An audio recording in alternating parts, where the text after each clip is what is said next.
তোমরা তো সবাই দেখে চেহারা দেখে মনে হচ্ছে ছাত্র, পড়াশোনা করো। কেন করো? জীবনের সফলতা চাই, ঠিক না? এভাবে করে জীবন। এখন বড় প্রশ্নটা হলো সফলতার সংজ্ঞা কি? বিভিন্ন জিনিসের সংজ্ঞা তোমরা শিখেছ, স্কুলে পড়তে হলে সংজ্ঞা জানতে হয়, আরম্ভই সংজ্ঞা দিই, তারপরে বাকি কথা। সফলতার সংজ্ঞা কি বলতো? কি জিনিসকে সফলতা বলবে? এরকম উদ্ভট প্রশ্ন জীবনে কোনোদিন পাওনি। কেউ যদি জিজ্ঞেস করে সফলতা কি, কি বলবে? সফলতা খুঁজছো তুমি? সফল না চেনো তো কেমন কিন্তু খুঁজবে? এমন একটা জিনিস খুঁজছি আমি চিনি না, এটা পাগলামি কথা হলো না? চিনতে হবে, বলো সফলতা কি? বলো, একটা আন্দাজ করে বলো কিছু কিছু।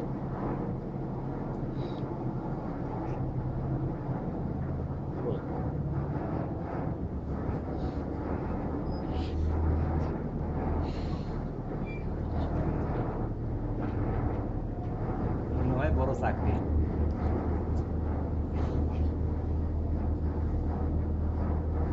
নাসিরুদ্দিন হুজ্জা নাম শুনেছেন নাকি? সরাসরি সফলতা সম্বন্ধে বলেননি, কি সম্বন্ধে বলেছে তা খুব পরিষ্কার নয়।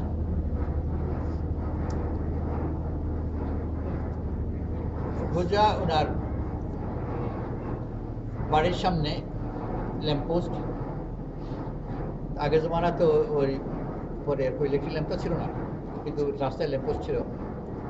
ল্যাম্পপোস্টের নিচে খুঁজছেন, খুব খেয়াল করে ধ্যানের সাথে ল্যাম্পপোস্টের নিচে খুঁজছেন, কারণ ওই রাতের বেলা সন্ধ্যার পরে। ওনার প্রতিবেশী পাশ দিয়ে যাচ্ছিলেন, দেখলেন ওনাকে খুঁজছেন। প্রতিবেশী হিসেবে একটা তো হক আছে সাহায্য করার, তো প্রতিবেশীও ওনার সাথে শরীক হয়, খুঁজতে লাগলেন। কিছুক্ষণ খোঁজ করার পরে প্রতিবেশী ওনাকে জিজ্ঞেস করলেন যে আপনি কি খুঁজছেন? এতক্ষণ কি খুঁজছেন তা জানতেন না, কিন্তু খুঁজছিলেন। বেশ কিছুক্ষণ খোঁজার পরে তারপর জিজ্ঞেস করলেন যে কি খুঁজছেন, কেন উনি যেটা খুঁজছেন সেটাই খুঁজতে হবে। তো বললেন চাবি খুঁজছি। আবার খুঁজতে আরম্ভ করলেন। প্রথম এতক্ষণ খুঁজেছিলেন, কি খুঁজছেন জানে না, এবার কি খুঁজছেন ওইটা জেনে আবার খুঁজতে আরম্ভ করলেন। দুজন মিলে খুঁজছেন। কিছুক্ষণ পরে আবার প্রতিবেশী ওনাকে জিজ্ঞেস করলেন যে চাবি আপনি কোথায় হারিয়েছেন? ঘরের ভিতরে।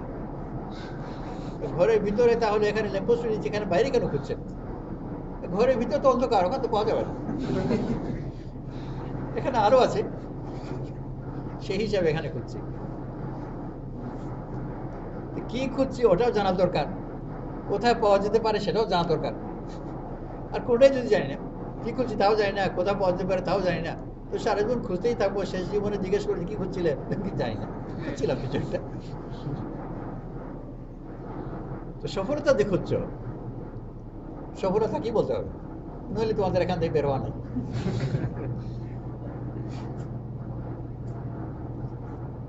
আন্দাজ করে বলো। আমি প্রস্তাব দিই, এই সংজ্ঞা তোমাদের কাছে গ্রহণযোগ্য কিনা। মন যা চায় তা পাওয়া, এটা ঠিক? কি বলো, তুই কি বলো? পরে আবার সমস্যায় পড়ে যায়, এখন ঠিক করে। হ্যাঁ, সবগুলো প্রস্তাব শুনি। এইটাই প্রস্তাব সংজ্ঞা, সফলতার সংজ্ঞা মন যা চায় তাই পাওয়া। এটা একটা গ্রহণযোগ্য সংজ্ঞা কিনা, কি বলো?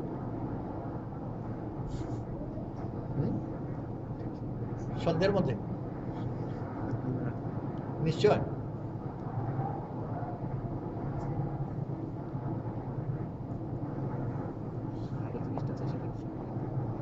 দুজন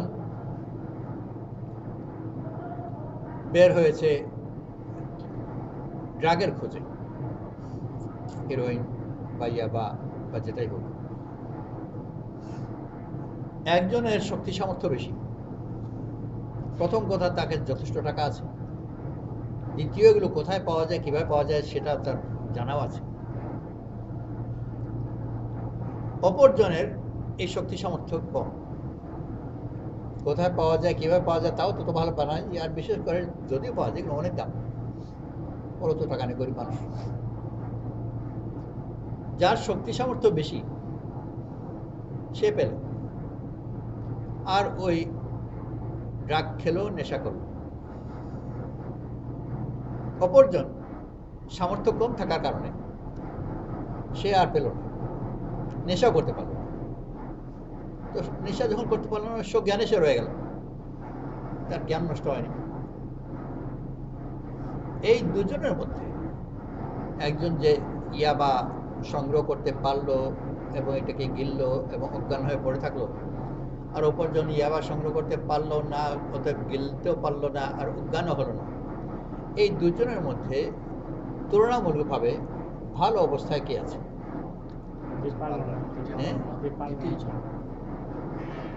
তোমার সংজ্ঞা অনুযায়ী মনের ইচ্ছা পূরণ করা, ও তো মনের ইচ্ছা পূরণ করতে পারলো না, ও তো ব্যর্থ। আর যে ইয়াবা পেয়েছে ও সার্থক, বা চেষ্টাও সার্থক, একটু ব্যর্থ হলো। তাহলে এখন আরো বড় পেঁচার প্রশ্ন পড়ে যায় যে সার্থকতা ভালো না ব্যর্থতা ভালো?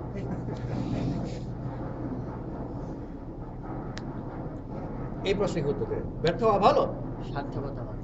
এই যে বলছে এগুলো বললে ভালো,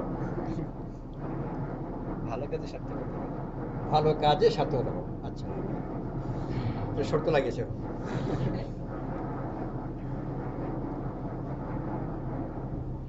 একজন সুইসাইড করবার জন্য, আত্মহত্যা করবার জন্য রেল লাইনে শুয়েছে, ট্রেন আসবে ওকে পিছিয়ে উঠবে, ট্রেন চলে গেছে অন্য লাইন দিয়ে,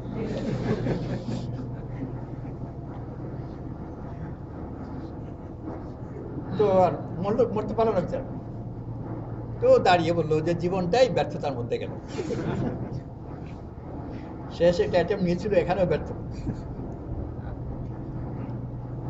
এখানে ওর সার্থকতা ভালো না ব্যর্থতা ভালো? ব্যর্থ হয়তো বেঁচে গেছে।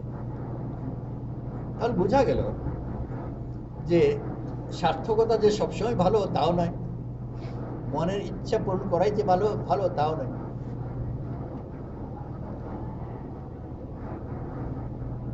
দুনিয়াতে আমাদের দেশে মেহরবানিতে কম, যেগুলোকে উন্নত দেশ বলা হয় ওগুলোতে আত্মহত্যার হার ইত্যাদি অনেক বেশি।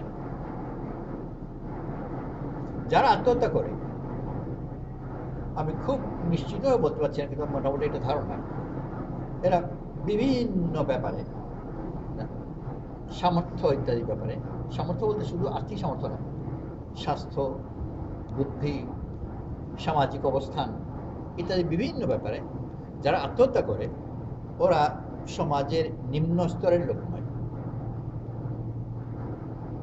উপরের স্তর।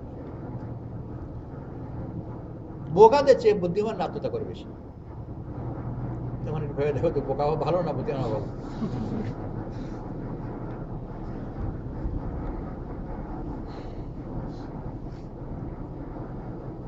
মূল যে সংজ্ঞা প্রস্তাব করেছিলাম মনের ইচ্ছা পূরণ করা, ওইটাই ব্যাঠিক।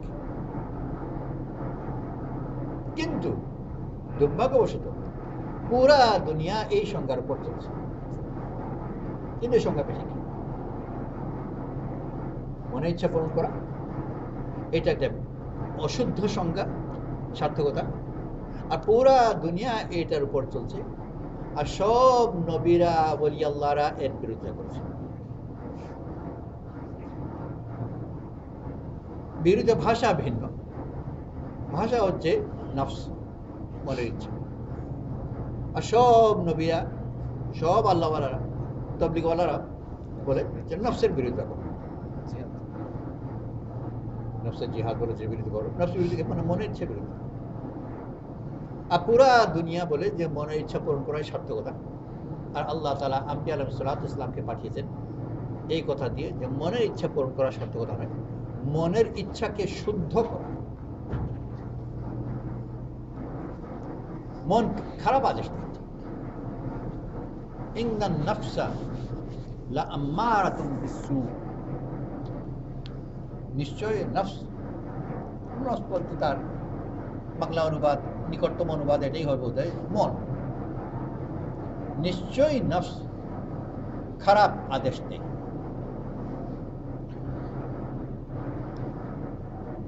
তখন বলবে খারাপ, আমি যেসব দৃষ্টান্ত দিলাম ওগুলো তো রোজকার দৃষ্টান্ত নয়, এগুলো এক্সেপশনাল কেসেস। এটা বলাই আবার কথা, আশা করি তোমরা কেউ গিয়ে পাওয়ালো না। ওটাও এই দৃষ্টান্ত সবার জীবনের সবসময় প্রযোজ্য, এটা না, এটা ব্যতিক্রমী জিনিস এনেছে। আবার ওই আত্মহত্যাওয়ালার কথা বললাম, সেই ক্যাটাগরি তো আশা করা যায় তোমরা না। দূরের দূরের দৃষ্টান্ত এনে এটা কথা দেখাচ্ছি, কিন্তু ওই কথা খুব একটা টিকবে না। আমার দৈনন্দিন জীবন, আমার জীবনের দৃষ্টান্ত দাও, তবে না এটা আমার জন্য প্রযোজ্য হবে। বাইরের, আমি তো ওই ক্যাটাগরির মধ্যে না।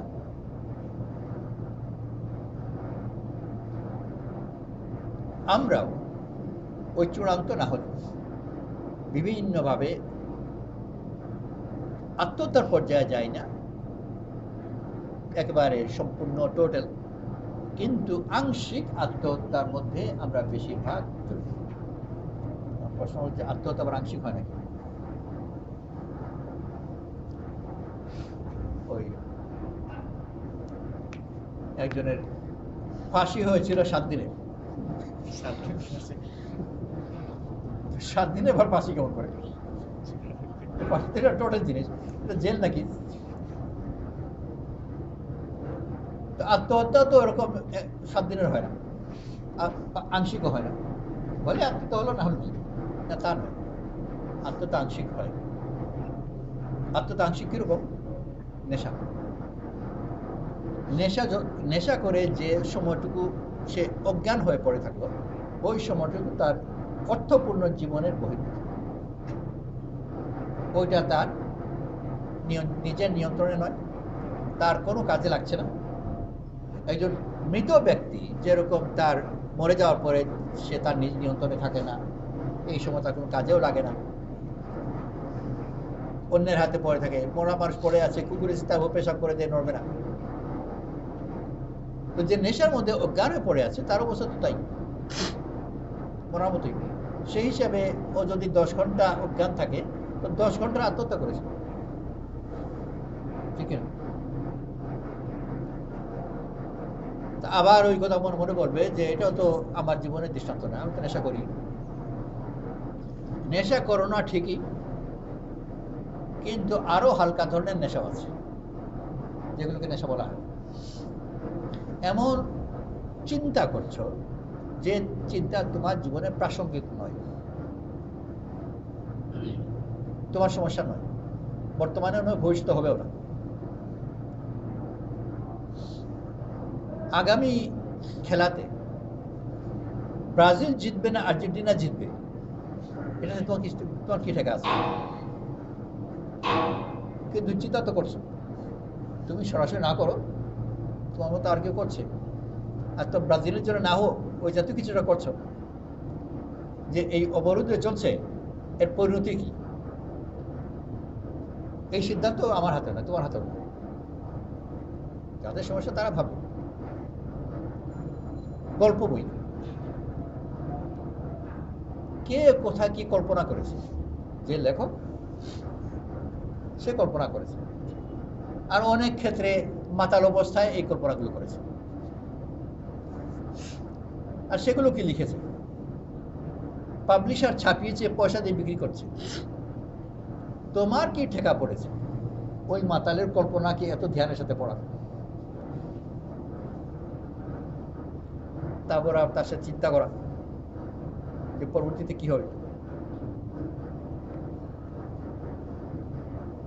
একদিন এক বাসায় ছিলাম, নাস্তা করতে বসেছি, একজন খুব চিন্তা পেরেশান হয়ে এসে বাড়িতে যে খতমে ইউনুস পড়ো।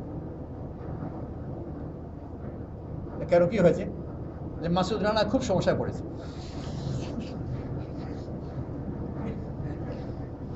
তো দোয়া ইউনুস পড়ে এখন মাসুদ রানাকে উদ্ধার করতে হবে।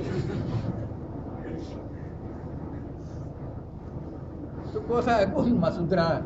তার জন্য তুমি এখানে বসে খতমে ইউনুস পড়ছো।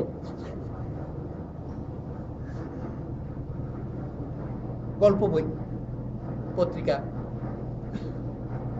আর এরকম বসে দেখলো অর্থপূর্ণ জিনিস খুব কম। আর এই সময়টুকু যেটুকু সময় তুমি গল্পের মধ্যে কাটালে ওইটাও তোমার সক্রিয় জীবনের বহির্ভূত বা অর্থপূর্ণ জীবনের বহির্ভূত। এটা তো নেশার মতোই হলো। আর এগুলোকে মানুষ বড় ভালো চোখে দেখে। একটা জাতি কত উন্নত, সভ্য অসভ্য, উন্নত উন্নত এই শব্দগুলো আছে না? একটা জাতি বা একটা সমাজ কত উন্নত তা যদি মাপতে হয় কিভাবে মাপতে বলতে চিন্তা করে একটা প্রস্তাব দাও যে উন্নতি কিভাবে মাপবে, একটা সমাজ কত উন্নত, মাপার কোন উপায় আছে?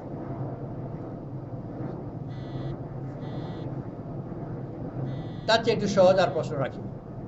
দেখো আমি হচ্ছি মাস্টার আর তোমরা ছাত্র, প্রশ্ন করবোই, উত্তর দিতে হবে। এত বছর মাস্টারি করে ওই প্রশ্ন করা অভ্যাস করেছি।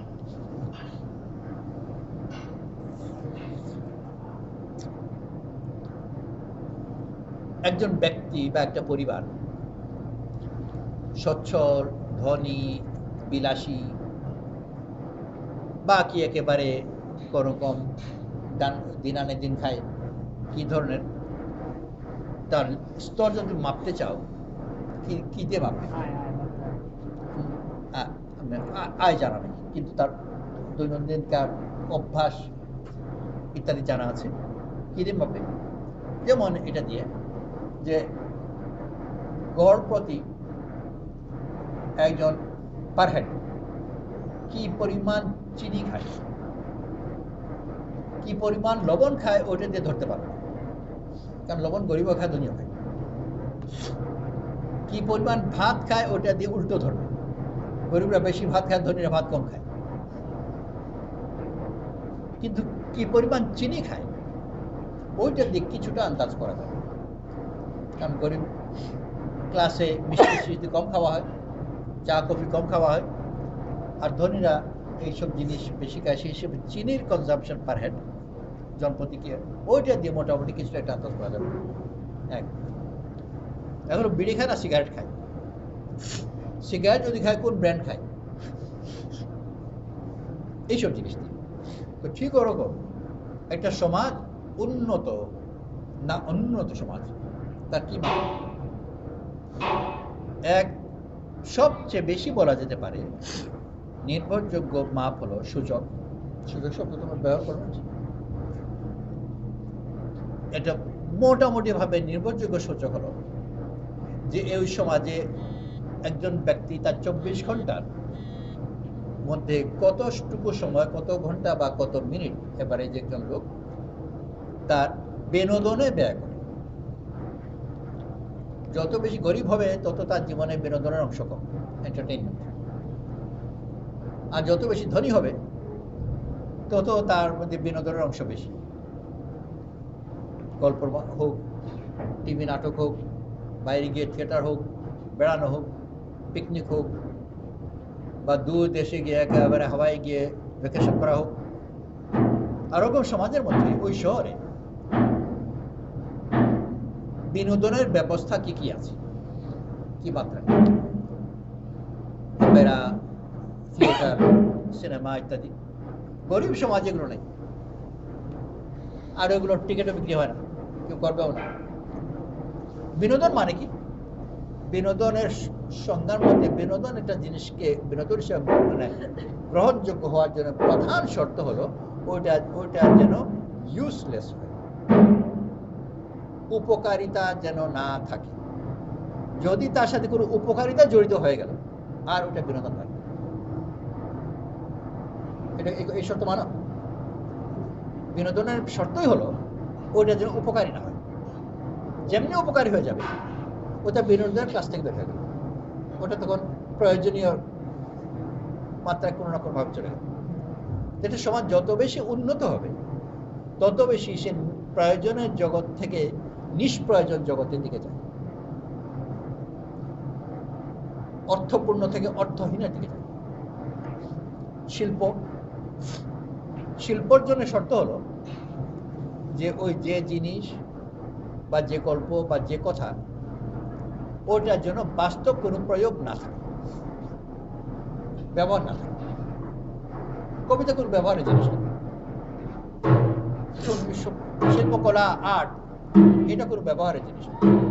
ব্যবহারে যদি কোনো না কোনো ভাবে ব্যবহার জিনিস হয়ে গেল ওইটা শিল্প, ওটা আর্টও থাকবে।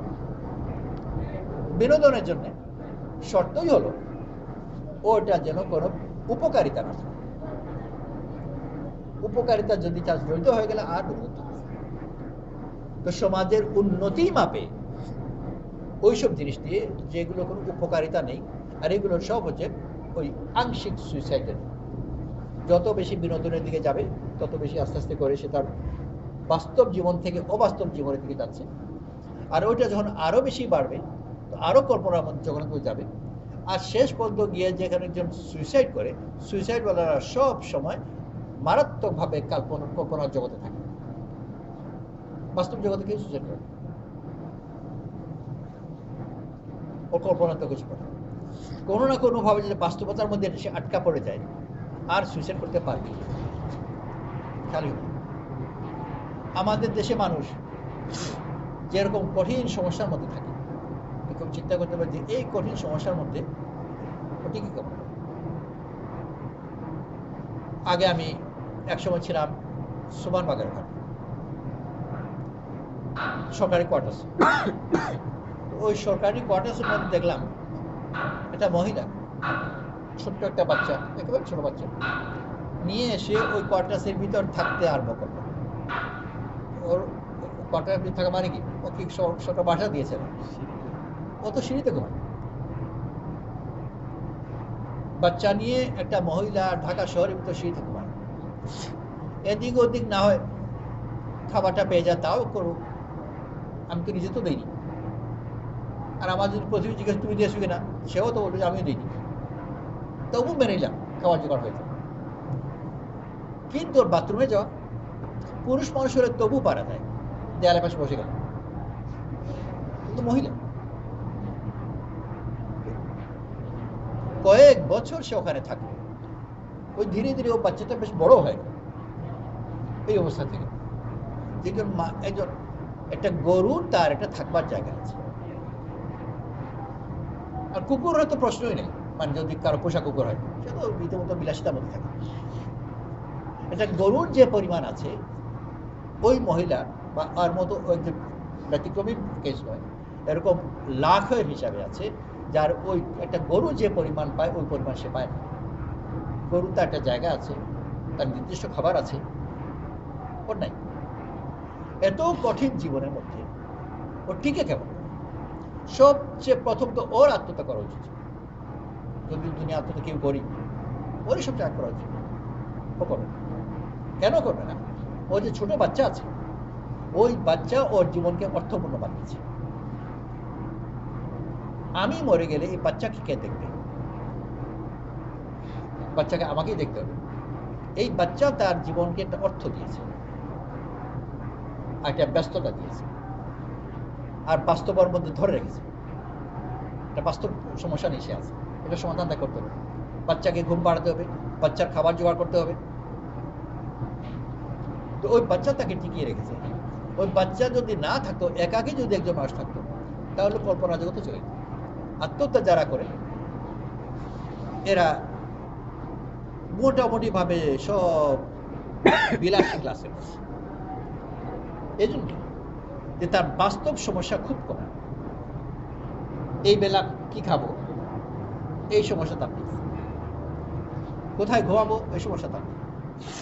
এগুলো না থাকার কারণে খুব সহজে কল্পনা জগতে চলে যেতে পারে। তার খাওয়া দাওয়া সব গ্যারান্টি, বসে বসে কল্পনা করে। আর কল্পনা করতে করতে কোথায় কোথায় শয়তান দখল করে ফেলে। কল্পনা করতে করতে এমন সব কোথায় নিয়ে যায় যে শেষ পর্যন্ত মনে হচ্ছে আমার বেঁচে থাকার কোনো দরকার নেই।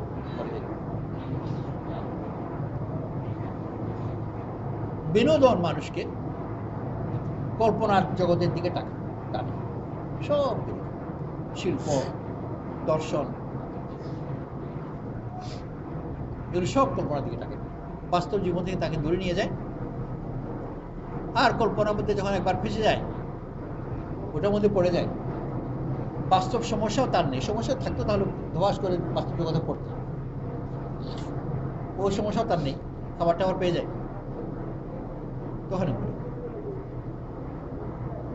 তো এই বিনোদন দুনিয়ার মানুষ যেটাকে উন্নতি মনে করে, সেই উন্নতি হচ্ছে যে আত্মহত্যার পথে সে কতটুকু অগ্রসর হলো, এটার নাম বিনোদন। বিনোদন তার একটা ধর্ম। আর এই জন্যে যত উন্নত দেশ সমাজ, সেগুলোতে আত্মহত্যার হার বেশি। আর এটা আমরা অনেক সময় মনে করি যে এটা বর্তমান সভ্যতার বৈশিষ্ট্য, তা না, অতীতেও তাই ছিল। অতীতেও উন্নত সমাজগুলোর মধ্যে আত্মহত্যার হার বেশি ছিল। রাসূল সাল্লাল্লাহু আলাইহি ওয়াসাল্লাম যখন দুনিয়াতে এসেছেন, তখন উন্নত জগৎ ছিল প্রধানত রোম। রোমে তখন আত্মহত্যার হার বেশি। এর আরো আগে জুলিয়াস সিজারের নাম শুনেছেন? রোম সম্রাট জুলিয়াস সিজার হলো ঈসা আলাইহিস সালামেরও প্রায় 400 বছর আগে। ঈসা আলাইহিস সালাম রাসূল সাল্লাল্লাহু আলাইহি ওয়াসাল্লামের মোটামুটি 600 বছর আগে। তথা রাসূল সাল্লাল্লাহু আলাইহি ওয়াসাল্লাম থেকে আরো 1000 বছরের আরো আগে জুলিয়াস সিজার, মানে অনেক আগে।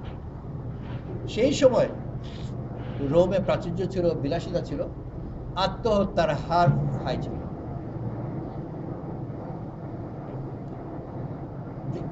যুদ্ধ ইত্যাদির মতো আত্মহত্যা করত। উন্নতি মানেই হলো আত্মহত্যা থেকে অগ্রসর হওয়া।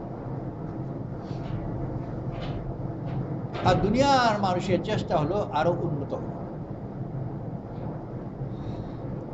আর আনন্দ মানে আল্লাহ তাআলা আম্বিয়া আলাইহিস সালাতু ওয়াস সালামকে পাঠিয়েছেন মানুষকে এই উন্নতির পথ থেকে ঠেকাতে।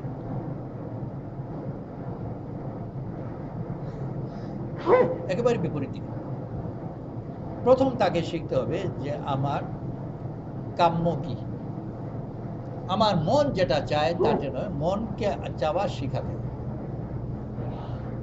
মন যেটা চায় ওইটা যদি কেউ অগ্রসর ওই দিকে, তাহলে ধীরে ধীরে ধীরে ধীরে ধীরে সে আত্মহত্যার দিকে যাবে। সব সভ্যতাগুলো ওই আত্মহত্যার দিকে গিয়েছে, এমনভাবে যে নিজেই শেষ করতে। বর্তমানে সম্পূর্ণ হোয়াইট রেস, ইউরোপ, আমেরিকা, কিছুটা তাদের চক্করের মধ্যে জাপান ইত্যাদিও পড়েছে। এদের সম্বন্ধে বলা হয় যে এরা সবাই আত্মহত্যার প্রসেসের মধ্যে আছে, কিন্তু বর্তমানে আত্মহত্যার প্রসেসটা একটু ভিন্ন। ডেমোগ্রাফিক সুইসাইড বলে। ডেমোগ্রাফিক শব্দ শুনেছ নাকি? জনগণের নিয়ে যে স্টাডি। ডেমোগ্রাফিক সুইসাইড কিরকম? যে ওদের বিয়ে শাদী কমে গেছে, আর সন্তান গ্রহণ করাও কমে গেছে। একটা সমাজে মোটামুটি পপুলেশনকে স্টেবল রাখতে হলে জোড়া প্রতি মা বাপ, জোড়া প্রতি 2-এর চেয়ে বেশি সন্তানের প্রয়োজন। প্রথমে 2-এর চেয়ে বেশি 2 নিতে হবে। মা বাপ 2জন, ওরা মরে গেল 2 বাচ্চা থাকলো না, 2-এর চেয়ে বেশি প্রয়োজন। কারণ মা বাপের বয়স হওয়ার আগেও তো কিছু লোক মারা যায়। তো ওইটাকে কভার করবার জন্যে জনপ্রতি মোটামুটি বলা যায় যে 2.2 এই ধরনের কিছুটা অনুপাত, যে জনপ্রতি 2-এর চেয়ে বেশি সন্তান যদি না থাকে তাহলে এদের পপুলেশন আস্তে আস্তে করে কমতে থাকে। বর্তমানে হোয়াইট রেসগুলোতে এর চেয়ে অনেক কম। বিয়ে করে না, বিয়ে করলে সন্তান চায় না, সন্তানের বদলে কুকুর পালে। এতে কুকুর দিয়ে আমার কাজ চলে। কুকুরে আদর করে, কুকুরে ঘুম পাড়ায়, কুকুরের গোসল করায়, ব্রাশ দিয়ে কুকুরের লোম শ্যাম্পু করে দেয়, ব্রাশ করে দেয়, চামচ দিয়ে কুকুরকে 1 চামচ আইসক্রিম খাওয়ায়, নিজে 1 চামচ খায়, কুলে নিয়ে ঘুমায়।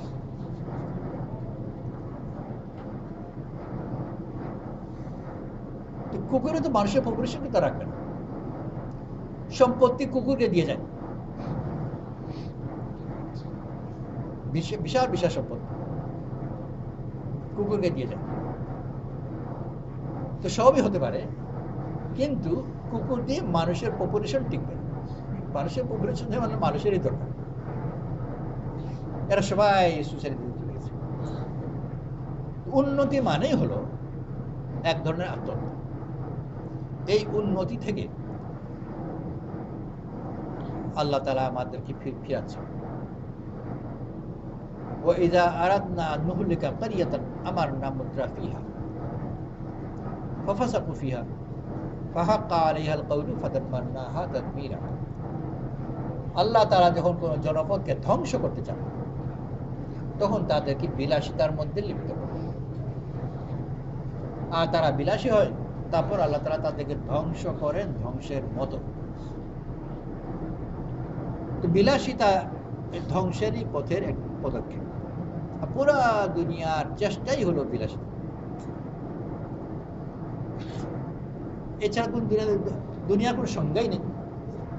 যত বেশি বিলাসিতা হতে পারে, বিলাসী হতে পারে, তত বেশি উন্নত। আরো উন্নত কাপড়, আরো উন্নত খাবার, আরো উন্নত বিছানা, প্লেন ট্রেন ইত্যাদির মধ্যে সিট ইত্যাদি কত ভালো। তারপরে দেখা যায় যে প্রচুর রিসার্চ চলছে এই সিটগুলো। শুধু একটা সিটে কত ইঞ্জিন টেঞ্জিন ওগুলো বাদ গেল, ওগুলো তো আছেই। শুধু সিট যাতে আরো ভালো হয় এর পেছনে যে কত রিসার্চ হচ্ছে। নতুন নতুন বাথরুমের ট্যাপ, যেগুলো নতুন বাড়িতে গিয়ে দেখো এমন ধরনের ট্যাপ দেখবে, তো প্রথম ধাঁধায় পড়ে যাবে যেটা পানি বন্ধ হয় না খুলে, উপরে যখন নিচে দিয়ে যাবে। এইটা এমনি পেরেছে। এর পেছনে বিশাল রিসার্চ চলছে। এই শুধু পানির ট্যাপ একটা তুচ্ছ জিনিস, এইটাকে আরো কত উন্নত করা যেতে পারে। এই সবগুলো জিনিস কি আরো বিলাসিতা কি কি সম্ভব কল্পনা করে করে বিলাসিতা বের করে। এর জন্য পড়াশোনা হচ্ছে, এর জন্য কত পিএইচডি বেরোচ্ছে। তুমি যদি খোঁজ করো তাহলে পিএইচডি করেছে, কিসের পিএইচডি করেছে? ট্যাপের উপর। ওই ট্যাপের যে পানি বেরোয়, যে সোজা বেরোয় না বাঁকা হয়ে বেরোবে না পেঁচিয়ে বেরোবে, এসব কিছুর উপর প্রচুর গবেষণা, এর জন্য ল্যাবরেটরিজ আছে, রিসার্চ হচ্ছে বিলাসিতা। আর বিলাসিতা ওই জিনিস যেটা সম্বন্ধে আল্লাহ তাআলা বলেছেন, আল্লাহ তাআলা যখন কোনো জনপদকে ধ্বংস করতে চান তখন তাদেরকে বিলাসিতার মধ্যে লাগিয়ে দেন। তো নিজের ধ্বংসের জন্য মানুষ কত চেষ্টা করছে।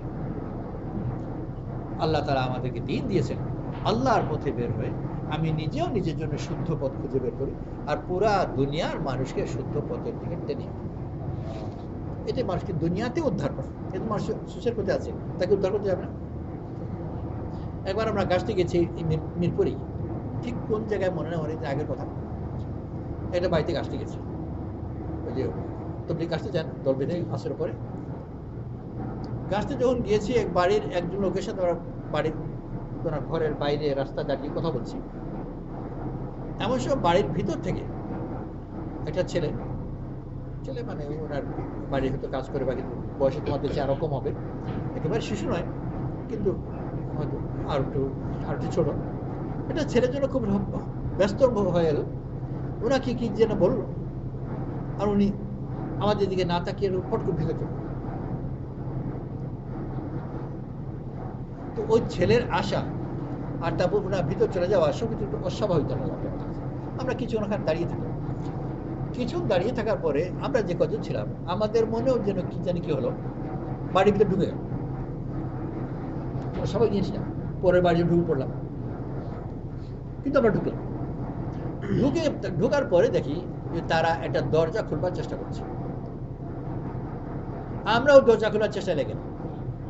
কিছু আগে যে চাবিগুলোর মতো কথা বলছিলাম, কিছু ওই ধরনেরই কি ব্যাপার ট্যাপার কিছু জানি না, কিন্তু ওই লাথি টাথি মেরে তারপর উনি তো একজন ছিলেন, আমরা ছিলাম বেশ কয়েকজন। উনি একটু বয়স্ক, আর আমাদের মধ্যে আরো জোয়ানও ছিল। দরজা ভেঙে গেল। দরজা ভেঙে দেখলাম ওনার ছেলের সিলিং এর সাথে, ফ্যানের সাথে দড়ি না তার না কি লাগিয়ে ঝুলার প্রস্তুতি নিচ্ছে। ওই সময় আমরা বুঝছি ধাক্কা দেখি হচ্ছে, কিন্তু ও তো দরজা খোলার মধ্যে নয়, ও তো ঝুলবার চেষ্টার মধ্যে আছে। দরজা ভেঙে আমরা ঢুকে যাওয়াতে ও হতভম্ব হয়ে গেল, তারপর ফেল করে আমাদের সবার দিকে তাকিয়ে আছে। আমাদের এটা ভালো লাগলো যে আমাদের কারণে আপাত দৃষ্টিতে ওই ছেলেটা বেঁচে গেল। বিএসসি নাকি পড়তো ওনার ছেলে, যে যার সাথে কথা বলছিলাম তারই ছেলে, বিএসসি নাকি এটার ছাত্র, এই অবস্থা ছিল। তো মাত্র একজন আল্লাহ তাআলা আমাদেরকে পাঠিয়েছেন গোটা দুনিয়ার মানুষ জাতিকে উদ্ধার করা করতে হবে।